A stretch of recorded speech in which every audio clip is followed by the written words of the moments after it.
Good afternoon, everyone. So President Biden vowed to lower prescription drug costs for seniors and families, and he's delivering on that promise. Today, the president will visit the National Institutes of Health Clinical Center in Bethesda, Maryland, to announce that dozens of pharmaceutical companies raised prices faster than inflation, triggering rebates to Medicare for outrageous price hikes. Thanks to the Inflation Reduction Act that every single congressional Republican voted against, we've taken steps to cap the cost of insulin at $35 for seniors, allow Medicare to negotiate lower prescription drug prices, and lock in $800 per year in health insurance savings for 15 million Americans. The Biden-Harris administration is also continuing to use fair pricing clauses to keep prices low for new treatments created with taxpayer dollars. Our work is not done. President Biden remains focused on making sure families can access the medicine they need at affordable prices. And you'll hear directly from him shortly. Now today we remember the 26 souls who lost their lives at Sandy Hook Elementary 11 years ago. 20 first graders were mercilessly gunned down with a weapon of war. And 6 brave educators were also killed, sacrificing their lives to protect their students. The President and the First Lady are praying for the moms and dads who lost their young children that day. For the family members and survivors in the Newtown community, so many of them have courageously gone on to fight for change and end the gun violence ripping apart lives and communities. As the President said this morning, we should not live like this.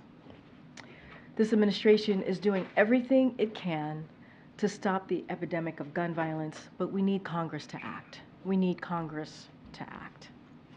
We need universal background checks. We need a national red flag law.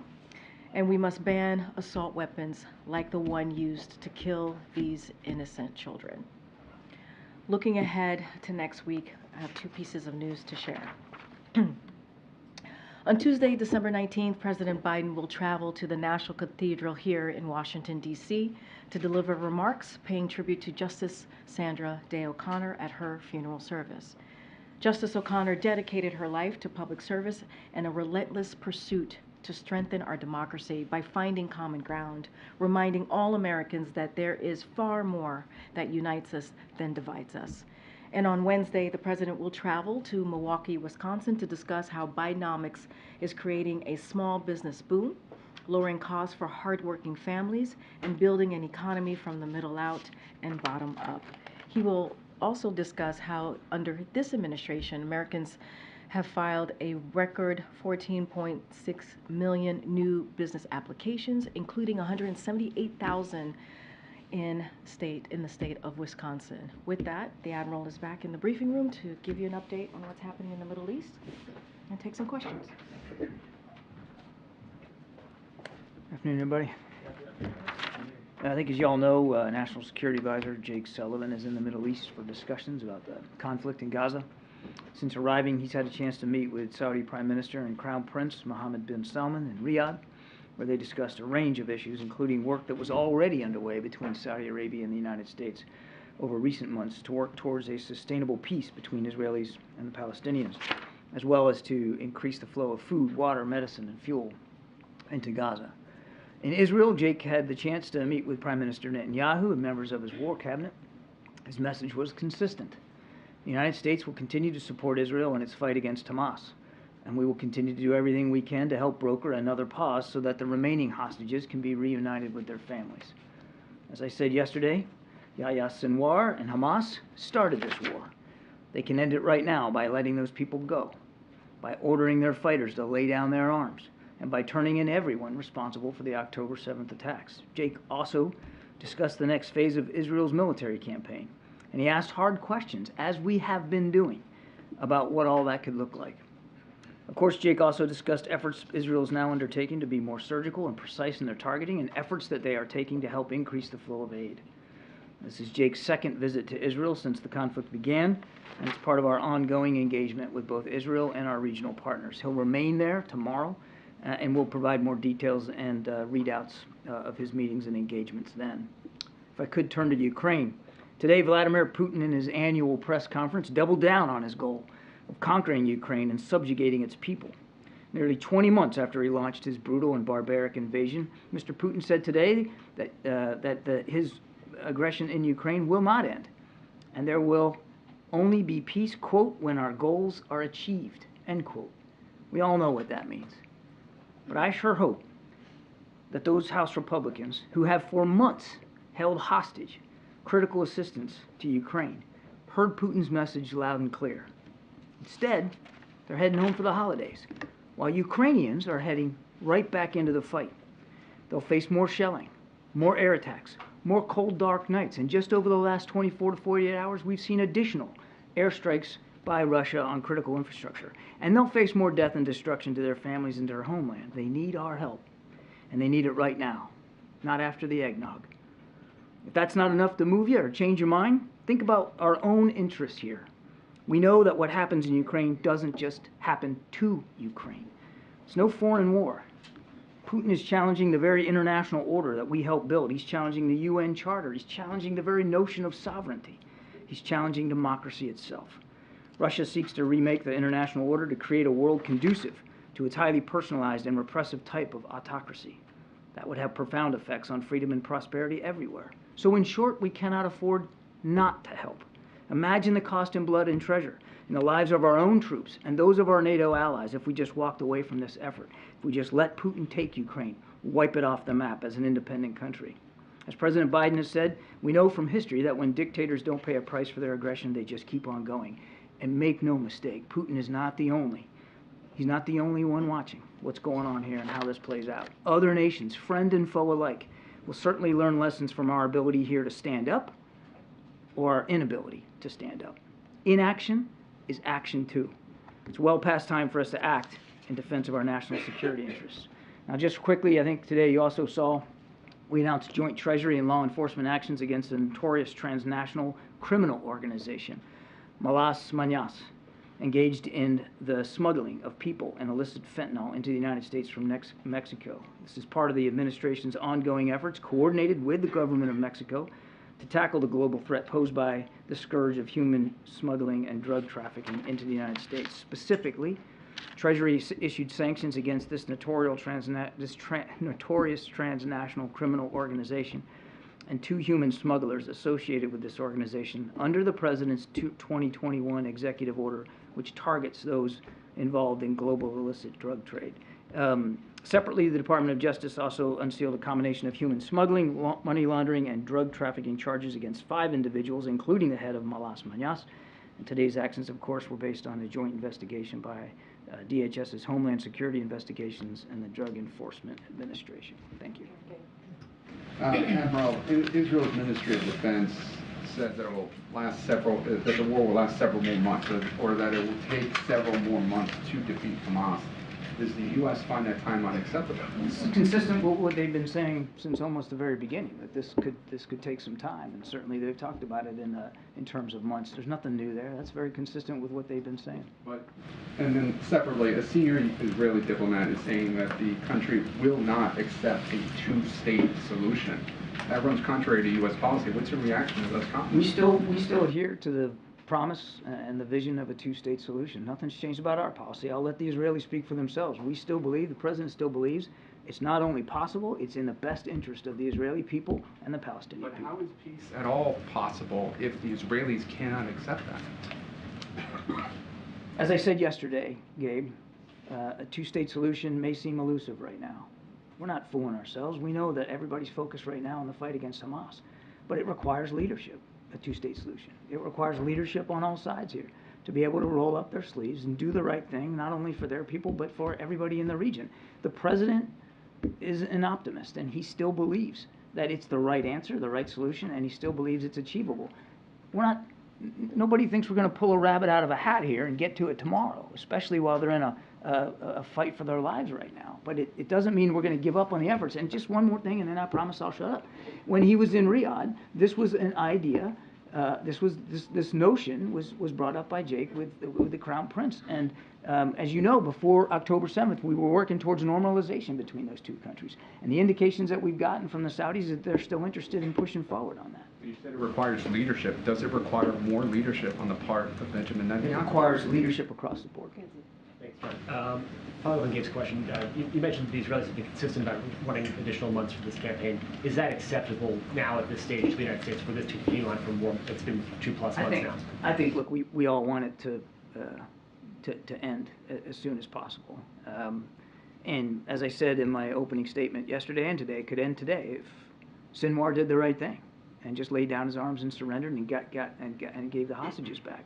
That doesn't look likely right now, this war that Hamas started. And Israel has a right and responsibility to continue to conduct this war to protect their people and to protect their nation. Again, how long that's going to take, I can't predict, and we're not dictating terms to the Israelis about how long it has to take. It has to take as long as they feel they need to take to be able to eliminate this threat. But obviously, we all want it to be over as soon as possible. The U.S. position in the last several months has been that in a post-war environment, that Gaza must be controlled by a revitalized Palestinian Authority. What gives the U.S. any sense that people of Gaza want the Palestinian Authority involved in the Gaza Strip, or even in the West Bank, since majorities want Abbas to go? Does Abbas need to go? We believe that the Palestinian Authority should be involved in the governance of the Palestinian areas, including Gaza, and that we believe that that's best achieved through a reformed and revitalized Palestinian Authority. We're not, again, dictating who's in charge, but we do believe that there needs to be a regional effort, an effort that we're willing to participate in to help the Palestinian Authority become reformed in such a way that they can manifest themselves in terms of governance of Gaza. And then lastly, yesterday you suggested that Jake was going to be talking about new humanitarian aid corridors in Gaza, and you said you might have some news for us today as well. You have an update on that. I don't. Right, just one more time on the timing here. I understand obviously you want this to end as soon as possible. Everyone does, but there are reports that Sullivan told Netanyahu that Israel has to end this current phase of fighting in weeks, not months. Is that part of the message that he's delivering? I'm not going to divulge private conversations that we've had and will continue to have with the Israelis. Obviously, one of the things that Jake did talk to him about was progress in the war and where the Israelis think it's going to go. He did talk about possible transitioning from what we would call high-intensity operations, which is what we're seeing them do now, to lower-intensity operations sometime, in the near future. But I don't want to put a timestamp on it. I think you can understand that the last thing we'd want to do is telegraph to Hamas what they're likely to face in coming weeks and months. And I know this came up yesterday, but I just want to be clear. Does the administration agree that indiscriminate attacks are prohibited under international humanitarian law? If attacks obviously are not done with due concern to civilians, then obviously that's a deep concern. But you have stressed that the president, speaks for American foreign policy. He has said that Israel is engaged in indiscriminate bombing in Gaza. So then, wouldn't it stand to reason that this is a violation? I've answered that question I don't know how many times yesterday. I have nothing more to add on that. The president was referring to concerns that he has and that we have, that we know the intent is there by the Israelis to limit civilian casualties and damage to civilian infrastructure, but sometimes the results don't always come out that way. That's what he was referring to. But you keep stressing their intent, that it's Israel's intent to minimize civilian casualties, but that intention isn't what we're seeing on the ground right now. By the president's own admission, they are bombing indiscriminately. So are you saying that their intent is somehow more important than the result?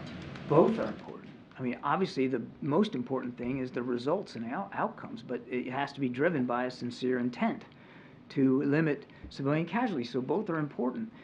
Look, I don't think it's useful to revisit the whole discussion from yesterday because you're not going to get a different answer out of me. We don't want to see a single more innocent civilian killed or wounded. One is too many. We've said that over and over again. And we're working hard with the Israelis. And Jake's doing that right now to get a better sense of what they can do, as I said in my opening statement, to be more surgical, to be more discriminate in their targeting. That's important. At the same time, it's important that they have the tools and capabilities they need to go after a truly genocidal threat represented by Sinwar and these Hamas terrorists. You said that Jake was encouraging the Israelis to start transitioning from a high-intensity to lower-intensity operations in the near future. I know you don't want to get into the timeline, but how would the U.S.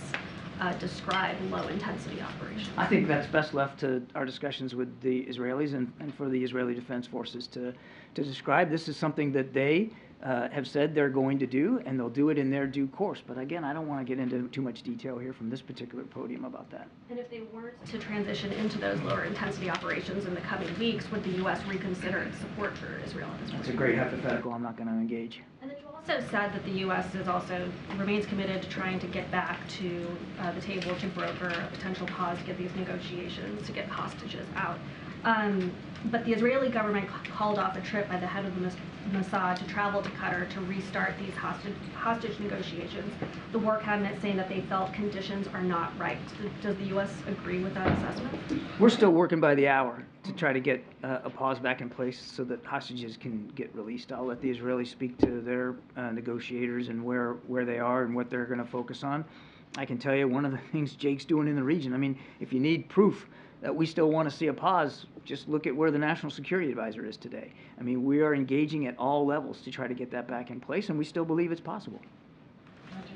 Yeah, John, I just want to follow up on the West Bank violence. So 275 people have been killed there since October 7th, including 12 just over the last 3 days in Jenin. Are you worried about the violence that you're seeing there and that it could escalate, that it could basically engulf and move the conflict from Gaza, the enclave in the south, to a broader region across the West Bank and potentially even including Palestinians inside of Israel? Yes, and the president has, from a very early time in this conflict, talked about that exact concern, that exact worry. These numbers are troublesome as well, and we are deeply concerned about that. And that is yet another thing that we continue to talk to our Israeli counterparts about.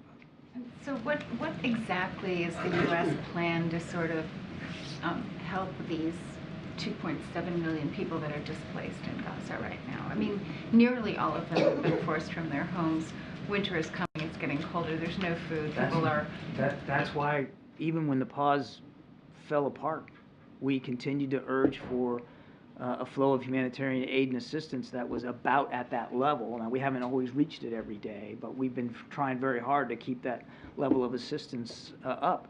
And we're going to continue to do that. I mean, the United States literally is leading the international effort to get food, water, medicine, and fuel into the people of Gaza. And we know that as winter comes, that's going to be even more important.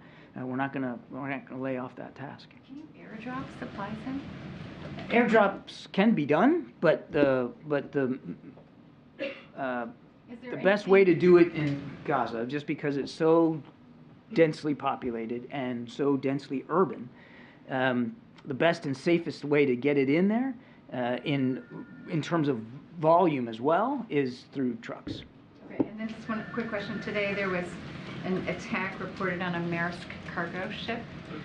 Do you know anything more about that? Can you give us any details? I don't have any details on that particular. Are you talking about something in the Red Sea? Yeah. I'm not familiar with that particular attack.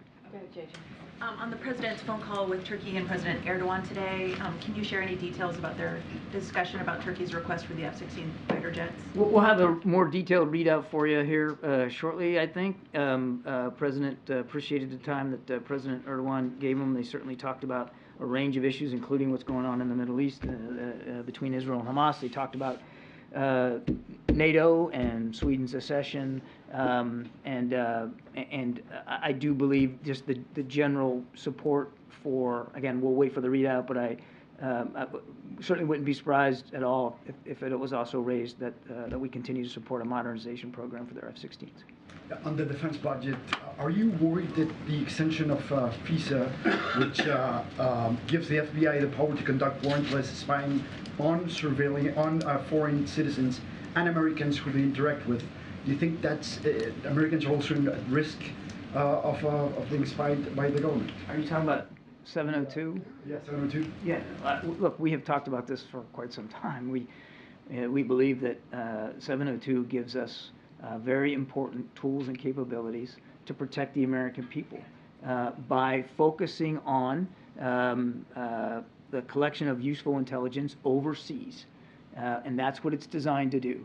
And again, we're watching what's going on in the House. The House Intelligence Committee has put forward a full reauthorization of 702 that we think is worth looking at, and we urge everybody in the House to look at it seriously. There's some reforms in there that I think, as I said earlier, might be a little bit difficult for us to sign up to, but in general, 702. Look, I mean, Zawahiri, right?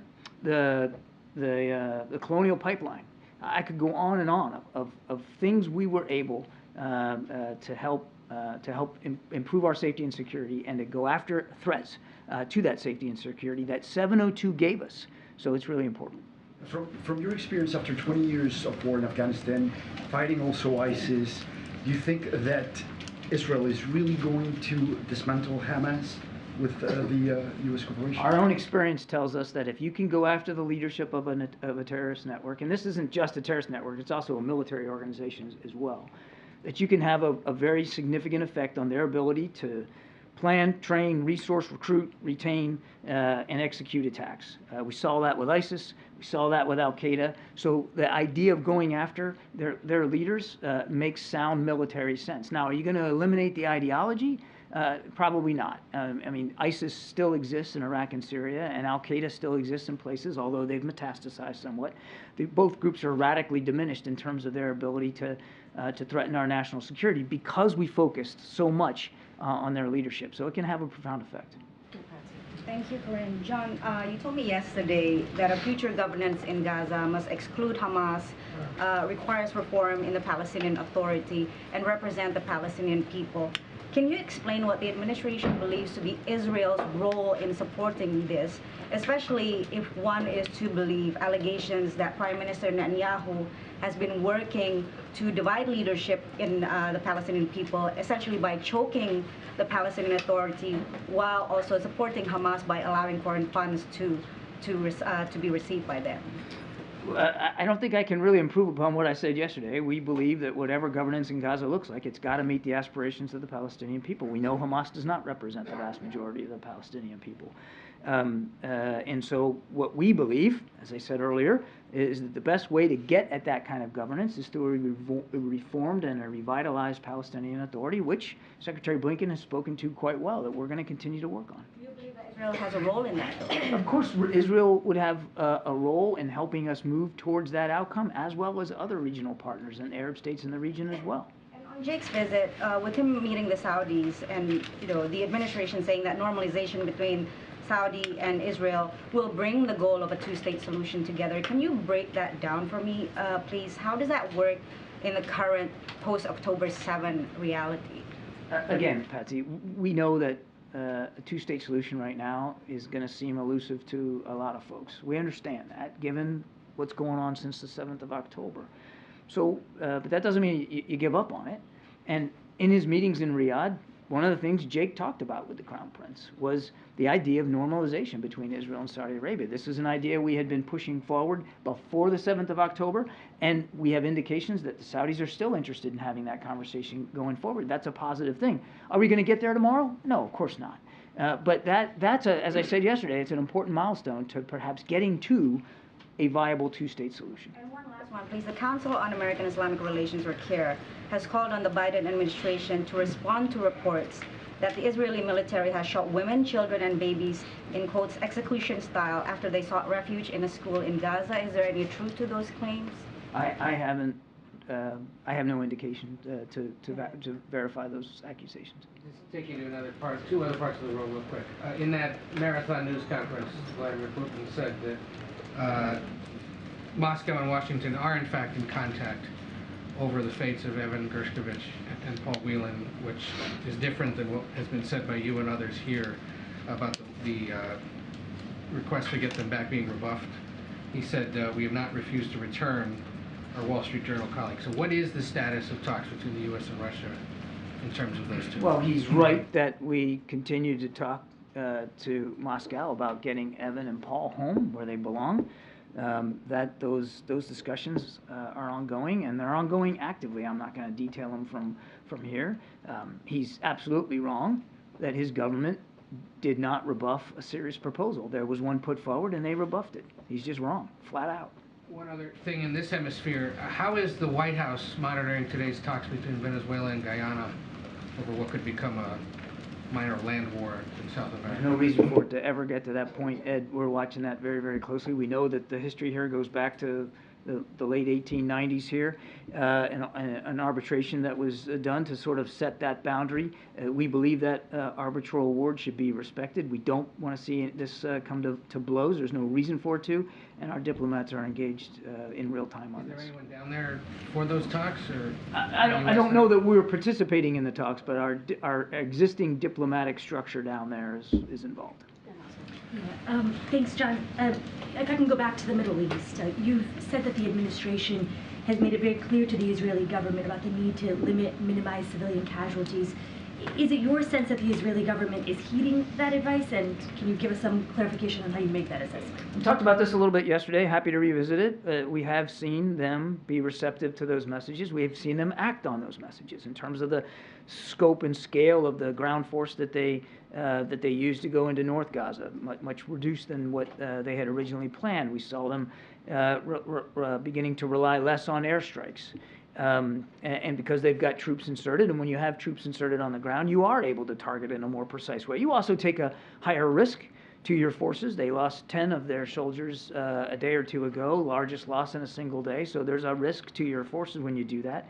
And we've also seen them, as I've said before, telegraph their punches a little bit by publishing a map online in southern Gaza of where people can go and where they can't go. They've also opened up humanitarian corridors from the north to the south, again at our urging. That doesn't come without risk as well. So, and by the way, they agreed to a week-long pause in the fighting, a week-long pause that saw no civilian casualties because there wasn't fighting going on. And of course, that week-long pause potentially allowed Hamas to regroup, re-equip, restore themselves. So they are taking steps. Jake's message to them is obviously gratitude for the steps they're taking, but also to continue to urge them to take more, because we want to see them be more precise, more surgical, more deliberate, more cautious going forward. In the back.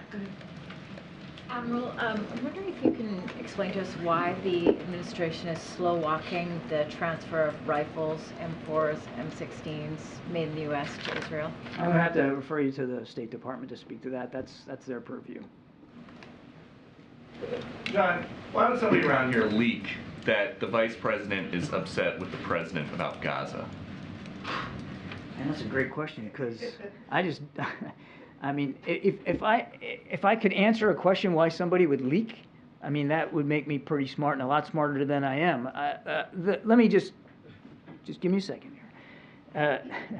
You've seen us officially and on the record, not in a leak, refute the basic premise of the story, that there's some sort of daylight between the vice president and the president. I found the headline of the story interesting, that that the Vice President is pushing the White House to, you fill in the blank, XYZ. Last I looked, the Vice President is part of the White House. She's part of the team.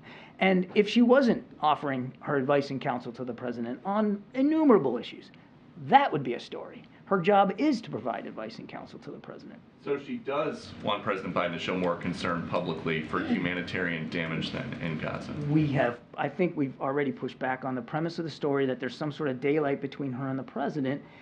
I would say that the entire leadership team here in the administration, Peter, wants to see no civilian casualties, wants to see the Israelis be more surgical, more precise, wants to see that humanitarian aid is increased into Gaza. And obviously, as the Vice President has said herself, we all want to make sure that Israel has the tools and capabilities they need to defend themselves. Is President Biden okay? Yes, he is. He's okay. Yeah, that's good. That's a big story for us. Is the President okay that people from the Vice President's team are going to the press with this? The President is comfortable and confident that in Vice President Harris he has a real teammate and a significant leader who understands the foreign policy direction that he's trying to take this country and our leadership on the world stage, and is candid, forthright, educated, smart, and willing to tell him exactly what she thinks. I'm not going to talk about what her advice and counsel is to the President. I would just tell you that the entire leadership team here all understands the importance of making sure Israel is more precise, more cautious, and more deliberate in their targeting, even as we are sure and certain that Israel continues to need our security assistance and support to go after Hamas. Thank you, Karine. CNN is reporting that according to U.S. intelligence assessment, that nearly half of the Israeli munitions dropped on Gaza are imprecise, what they call a dumb bomb. Does this support what the President said yesterday, that the Israelis are using indiscriminate bombing in Gaza? What's your reaction to that? I cannot confirm the reporting of that. I'd refer you to the Israeli Defense Forces to talk about the types of munitions. I would refer you to the Israeli Defense Forces to speak to the types of munitions that they're dropping and the strikes that they're conducting. I've said, I don't know how many times here, I'm not going to armchair quarterback every single strike and every single attack that they conduct. Another question. You just said that this war can end if Hamas lay down their arms. Hamas political wing in Qatar indicated today that they will be willing to be part of the PA. Is this acceptable to end the war? Is this acceptable to the U.S.? What needs to happen to end the war today is the conditions I just laid out. And there's 3 of them, and they're not that difficult. Lay down your arms, turn over those who were responsible for the October 7th attacks, and give up all the hostages. 3 simple things, and this thing can be over. It can be over today. Thank you. I have 2 quick questions. First, I wanted to follow up on your comments about the Palestinian Authority remaining in governance. I'm just curious, as Congress puts together an aid package for Ukraine and Israel, does the President want to see the Taylor Force Act remain in effect, or is he open to U.S. aid going directly to the Palestinian Authority there? You're going to have to refresh my memory on what the Taylor Force Act is. Taylor Force Act prohibits direct funding to the Palestinian Authority so long as their policy of sending aid to the families of deceased terrorists is in effect. Look, this is all part of what we believe should be a reformed and revitalized Palestinian Authority so that they can be credibly and authentically in charge of governance over Palestinian territories. So, and then second question, any comment on Argentinian President Milei's proposal to dollarize their economy there? Is that something that the White House welcomes? I'll take the question. Don't have an answer for you. Thanks, sir. Thanks, Karine. Thanks, Admiral. On Ukraine, the European Union has just agreed to open membership talks for Ukraine. Just wondered if you've got any reaction to that, and also does that mean that Europe might ultimately be a more reliable partner than the United States at the moment, given the current problems of supplemental funding? Europe is already a very reliable partner to Ukraine, and we would fully expect that will continue. There's been terrific unanimity with our European allies about supporting Ukraine. The EU can speak to their decision-making here in terms of inviting Ukraine or not. I'll let them talk about that. That's not something that we would comment on. We are focused on making sure Ukraine, as I said at the top, has what it needs, particularly in these tough winter months. We're also, there was just a conference here last week over at Commerce, working on making sure that long-term Ukraine has an ability to both develop a more resilient organic defense industry and a defense industrial base, as well as tap into the defense industrial base of the United States and some of our European partners, so that there's long-term, that they can meet their own long-term security commitments. And the last thing I'll say is here, we're also working with President Zelensky, as you saw this week, on his idea for a just peace and what that has to look like, and operationalizing that with nations around the world. All right, last question. On Ukraine, there's a small working group on Capitol Hill. Senators Langford, Sinema, and Murphy say that they're making some progress when it comes to the dispute at the heart of what's going on Capitol Hill, which is over changes in border policy. They say they're making progress. This may or may not, of course, end up extending their time here in Washington before they go home for the holidays. But just having them say they're making progress, is that enough to start the ball rolling and to assuage some of the concerns that the U.S. isn't doing anything?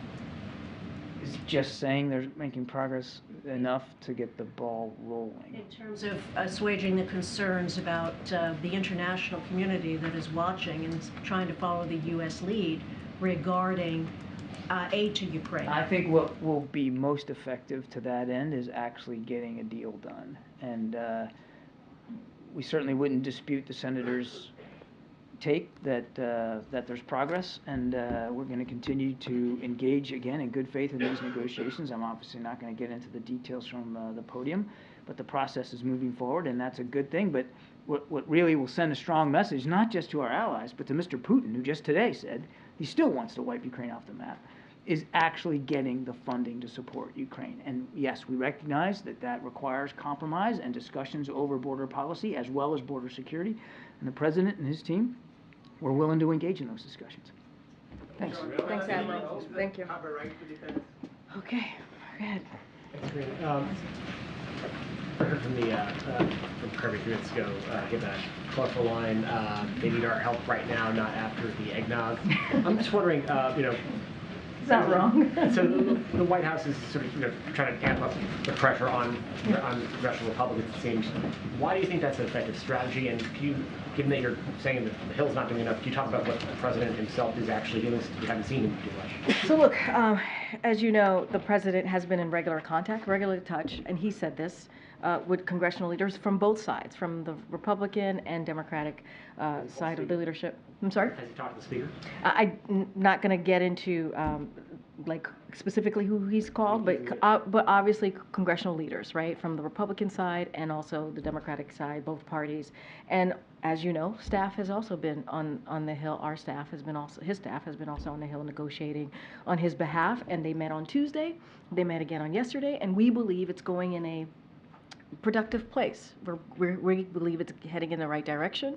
We believe that that conversations, the fact that it's continuing, it's encouraging, and we're seeing progress. And that's because, obviously, of the President, we believe, continuing to certainly negotiate, have those conversations. And this is a President who knows how to negotiate. We've seen him do it multiple times over the past almost 3 years in this administration, being able to negotiate across the aisle and working on legislation, making things happen on behalf of the American people. Look, it's going in the right way. We understand that we have to find a bipartisan compromise to get this done, and we're talking about the policy side of it and the funding side of it as we talk about the border in relation to the border. And so we're going to continue to have those conversations. It continues on the Senate side. You heard us talk about how, and the Speaker said this himself, how he's going to, they're going to go on vacation. They're going to go on vacation while the Senate side continues to work. And that's not delivering for the American people when you go on vacation and go on Christmas recess. So you mentioned the President's negotiating. How is he a part of these negotiations? Is the White House now is he personally evaluating proposals? So he's in regular touch with congressional leaders. Don't have any specifics. Not going to negotiate from here. Obviously, his staff His staff has been on the Hill yesterday and the day before yesterday and Tuesday and yesterday, having those conversation on behalf of this president, negotiating on behalf of this president. And so that's where we are. It is going in the right direction, we believe, because those conversations continue, and that's what matters as we talk about the border security and moving forward with making sure we get the supplemental done. And going in the right direction, does that mean that a deal gets done when? I don't have a timeline on the deal. Obviously, we needed to get it done before the end of this year. That's our kind of our timeline here, but I don't have a specifics on if it's going to happen tomorrow, the next day. We just know it's going in the right direction. That's what matters. Okay, JJ. On those Ukraine border deal negotiations, what is your message to those Democratic lawmakers and immigration activists who are worried that the White House is giving up too much in these negotiations? So look, we've been in constant communication with Democrats and obviously the Congressional Hispanic Caucus. I know that they have put some concerns out there or been very clear about their thoughts. Don't have anything to read out on those conversations.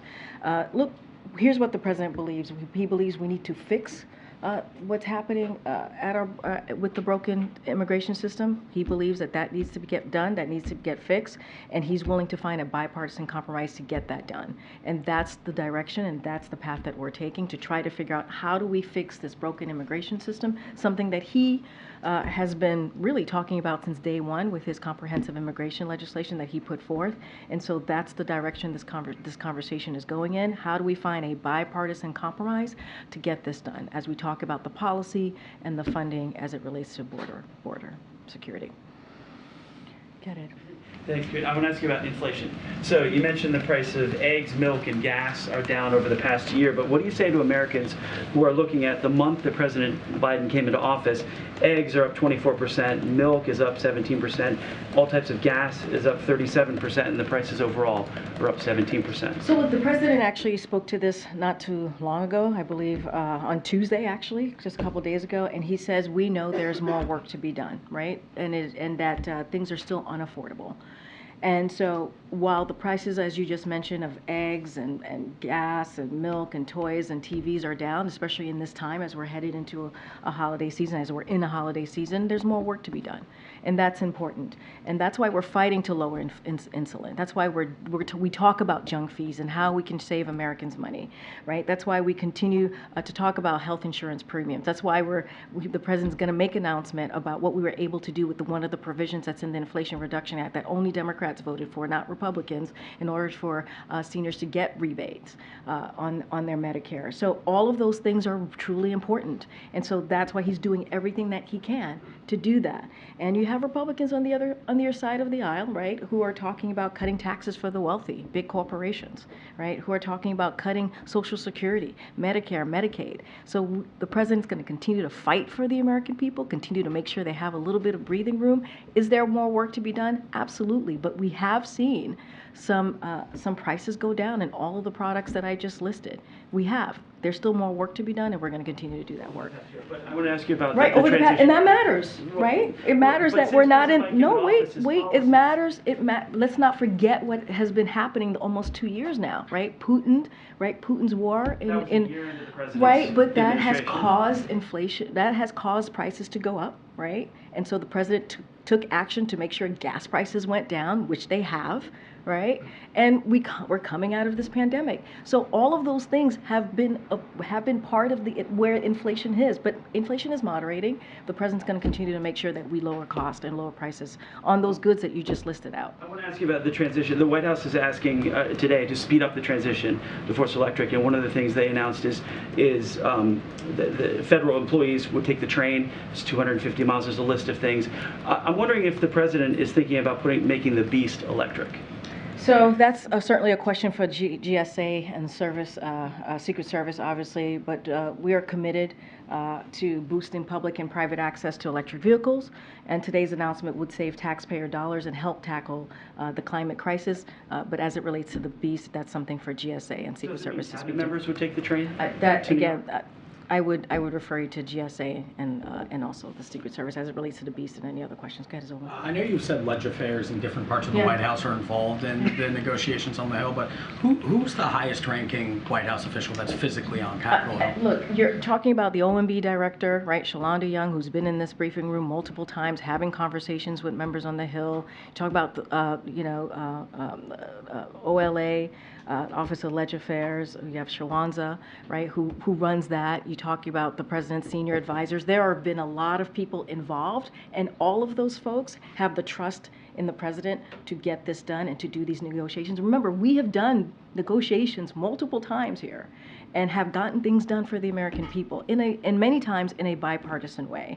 So that's what's important, that the president has a team that he trusts, that has done this before in the past 2 years, even more, and getting these bipartisan kind of conversation compromises done. And so he entrusts in that whole entire team to get that done. And sometimes it's Jake Sullivan, sometimes it's Shalonda Young has obviously been involved in this more consistently, and OLA and others. But that's how it works. We work as a team, we work as a unit to get things done on behalf of the American people. Has his chief of staff been in the room on Capitol Hill for these? Look, I'm not going to start listing names, but obviously his senior advisors have been very, very involved in this, and has the chief of staff. Yes, I can say the chief of staff has been involved, but again, he has a team of folks who have been critical parts of critical component of getting this done and having these conversations. Just to clarify, he's been on Capitol Hill? Not everybody's been on Capitol Hill. People have picked up the phone, have conversations. People, members of leadership in Congress call on this side wanting to talk to maybe the chief of staff and others who are part of this, the president's team. And so conversations certainly have been had. I don't have a list of who's been back and forth from here to the Hill. So it's been, again, this is the president's team who has done this many times before on negotiating and finding compromise, especially on important issues that matter to the American people. Go ahead, Karen. Thanks. 2 questions if I can. How concerned is the White House that there seems to be very little movement on appropriations bills, and that when lawmakers get back into town after the holiday recess, that first funding deadline of January 19th will be very quickly approaching? So look, let's not forget that that deal that was made, as we're talking about finding, negotiating, and the president's team being able to deliver, right, and working with congressional members on the Hill. One thing that we want to be really clear, like House Republicans should respect, right, that bipartisan budget agreement that was made. This is 2/3 of House Republicans voted on that bill, right, and it got bipartisan support obviously from the House and from the Senate, and it is now law. It is something that they passed it out of the House, out of the Senate. The president signed it into law, and it is the law of the land. It is still in effect. So that should be honored, and that certainly it should be that full agreement. They should abide by that full agreement. Second question, this is a local story, but a pretty big local story. Does the White House have any reaction to the possible move of 2 professional sports teams, the Wizards and the Capitals, and what that might mean for the revitalization of downtown DC after COVID? So I'm going to be very careful. They're private organizations, so don't want to comment on private organization. But what I can say more broadly, and I know you all are aware of this, that the White House Chief of Staff, Jeff Zients, sent a memo to cabinet secretaries earlier this year on the importance of returning to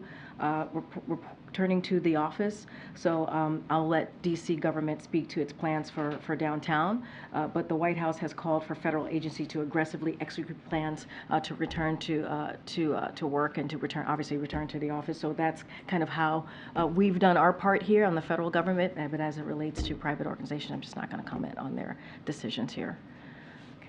Karine, there's sort of an interesting problem brewing in Maine, where the IRS has reversed its position in terms of taxing an energy subsidy that was paid to people in the state. It's not a huge amount of money, but it is really a frustration for the people there who are angry about what they say is sort of a switch in position in the IRS. Have you had any contact with Maine about this? And is there anything you can say? Certainly I would refer you to the IRS on that particular question. I saw some of the reporting. I haven't had a chance to talk to the team about this particular situation in Maine, so I would have to go back to the team and ask them that question. But in the meantime, I would certainly refer you to the IRS on this. And then I just have a question on this ongoing question about inflation and how Americans feel about prices. This year, the Biden administration's made a big effort to sort of push Bidenomics and go out into the country. Do you anticipate doing more of that to try to hammer home this message? And is there, especially sort of in some of the bigger categories, rental, is there anything that you can do short of, or in addition to what's already being done to just alleviate pressure for Americans feeling the sustained brunt of these prices? So inflation is coming down, It's but moderating. prices are still high across the board. I totally understand that. That's why the president said himself, things are still unaffordable, right? That's what he said just recently, just a couple days ago on Tuesday. And he said he's going to continue to do the work to make sure that we lower costs for the American people, which he has done. We've talked about gas prices. We've talked about the products that people, whether it's a grocery store or a TV or what have you, to make sure that costs go down. We talked about junk fees. Where he's going to talk about these rebate as it relates to Medicare. And Inflation Reduction Act is so important in that vein, right? And the things that it's been able to do to lower cost. Look, as it relates to Bidenomics, the president, I just announced at the top of the briefing, he's going to go to Milwaukee. He's going to talk about Bidenomics, investing in America, what Bidenomics has done for the American people coming out of the pandemic. We can't forget what happened when the president walked in. We saw literally the economy at a tailspin. And so the president has been working every day to get the economy back on its feet, make sure that we're building a middle class from the bottom up, middle out, and that's what you've seen him do. And the data shows, as you just mentioned in your question, inflation is moderating. And, you see jobs created at more than 14 million jobs. Unemployment is at under 4%. All of those things is part of Bidenomics, and you will certainly hear the president talk more about that over the next couple months as we finish out certainly the year. Okay, Stephen. A question on Ukraine and then one on the impeachment inquiry. On Ukraine, President Zelensky told Speaker Johnson that additional U.S. funding wasn't so urgent, that it could perhaps wait another month or two. The White House has been communicating this is a much more urgent matter. Could you explain the disconnect? I don't think there's a disconnect. We've said by the end of the year, we would be in a place where we wouldn't be able to help Ukraine. We would be running out of funds. I talked about this. I think Karen asked me a question about how much of the funding is left. I talked about it being about $1 billion left.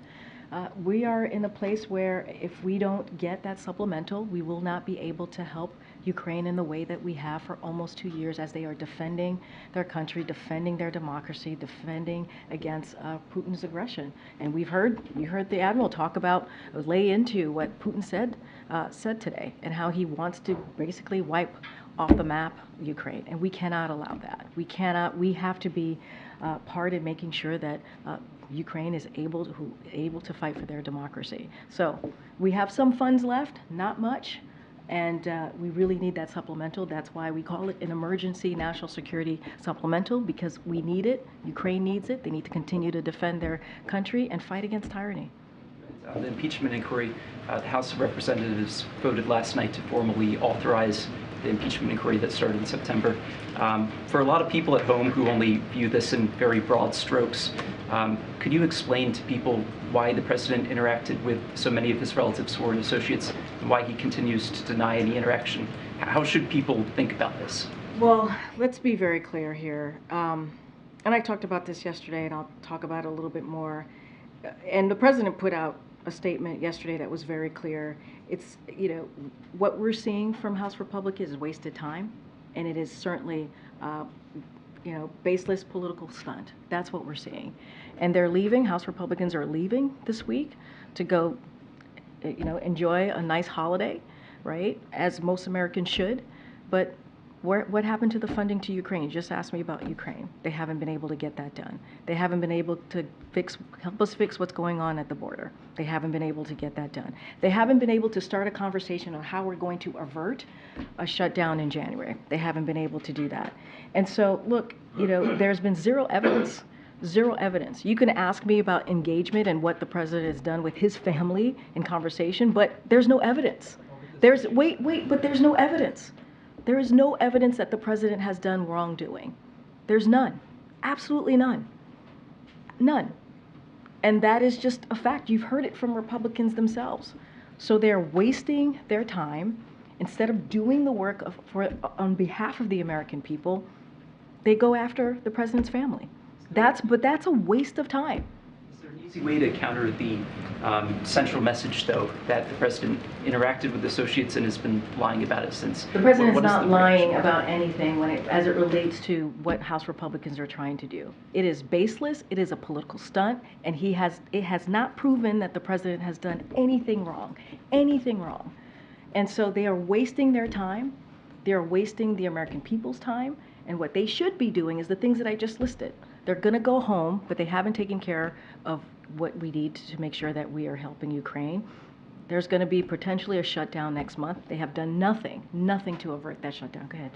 A few things. Just to follow up on, you mentioned the concerns of the Hispanic caucus and some other groups. Have they now been contacted by White House officials and read into the ongoing conversations? We've been in touch with them. That's what I can say is we've heard their concerns. We've had conversations. We've been in regular touch. I'm not going to go into details about the conversation. A few other things. You keep mentioning how the House has left town. Would the president consider postponing any Christmas vacation plans of his own if there's no deal on Ukraine? We're hoping that a deal is done. I can't talk about changes in the president's schedule. We still have a week left, right, before that happens. We know that the conversation is going well, right? It's going in the right direction, we believe. We're encouraged by that. The president's team was on the Hill yesterday and also today, and I'm sorry, also Tuesday. And so that's encouraging. And that's what we're going to focus on. I just don't have anything, we don't have anything to share on the president's schedule. He's going to go, as you know, to Milwaukee on Wednesday, and on Tuesday he's going to go to the National Cathedral to give some words on behalf of Sandra Day O'Connor. And as we near the end of the year, just traditional presidential things, should we anticipate a year-end news conference? You guys he just did a press conference. You had a co-star. We got a co-star. Okay. He took 2 questions. No, he took more than 2 questions. There were 4. There were 2 plus 2. Okay, for American Press. Look, guys. We're a needy bunch. You said it, not I did. Look, he did a 2 plus 2 on Tuesday. Gosh, the week is going by really fast. On Tuesday with President Zelensky, you heard the president speak very passionately and in an important way about the way forward with the foreign policy, how he wants to move, certainly wants to make sure we continue to aid Ukraine. I don't have anything else to add about an end of the year press conference, but the president's going to travel, as you know, on Wednesday. You're going to hear from him today, and so you'll continue to hear from him before the end of the year, certainly. Pardons and commutations? Oh, that's a good question. I don't have anything on that, but that is a good question. I know that tends to happen. All right, okay, go ahead. Last question. Just to follow up on inflation, housing costs have continued to go up significantly, even as we've seen other prices moderate. I know that obviously you said there's more to do, but what specifically can the White House do policy-wise here to make it easier for people to afford rent, much less ever have a hope of buying a home? No, it's a good question, and you're right. There are Americans who are very much still having a very hard time as it relates to housing, paying their bills. And so what we have done is, as you know, very early on in this administration, we put forth a housing plan, affordability plan that we believe is going to try to get some of these families to get over those hurdles, and we're talking about thousands of families, and we still need to do a lot more work on this, but we certainly have put forth a plan to make sure that we address some of the concerns, and that's why lowering cost. The announcement today, the announcements that we've made on junk fees, the announcements that we have made on lowering costs when it comes to gas or eggs and products like that and TVs are all important for Americans. But you are right, there's still more work to be done. The president has said this. We put forth, like I said, a plan to reduce mortgage insurance premiums, for example, to make sure that that student loan borrowers qualify for mortgages. That's really important as well, and so that we have taken some steps on the federal level to ease that burden on American families. And I know you don't tell the Fed what to do from here, but in terms of people's perception of the economy, of Bidenomics, how much of a factor do you feel like interest rates the Fed's, where the Fed is setting interest rates plays into that? And would it help I'm going to be rates really come down? careful because even speaking on that is speaking on the Fed. It is, as you know, an independent agency, going to be super mindful on that. They make their own monetary policies, so I'm just not going to speak to that. But obviously, we are certainly understand that there's more work to be done in lowering cost, but I'm not going to speak to the Fed's policy, monetary policy. Thanks, guys.